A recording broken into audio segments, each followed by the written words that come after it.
fanitani ndinopinda nini ndonzi aizi baba vakashaya hauna kuuya makore afamba hausi kuuya njofa herene namo kunge ndakatya ura konai mwanangu Joni kupasha waenda Joni hauna kupinza kana foni unoda kunjiwana here inini ndaveringa iwe unoda kunjiwana here ndakatsigwa nematombo ndave churu munina wako chikoro akapasa mari yechikoro ini ndakaishaya zuva rakapisa ndanzwa nenzara nao maricho hatichina musana inimi muchijamba ikoko isusu tichiraira nenhoko upenyu idande mutande bata angu mashoko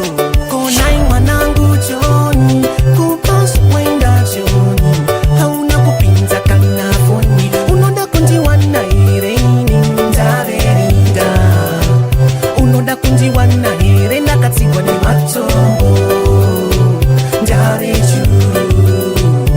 baba vako varere pachuru ini mai vako ndave mugunduru konai vari kumhepo seiko mandiseka mwana wangu wekubereka seiko wanditsveta ndine maronda pachipfuva anondibaya senungu konai mwanangu Joni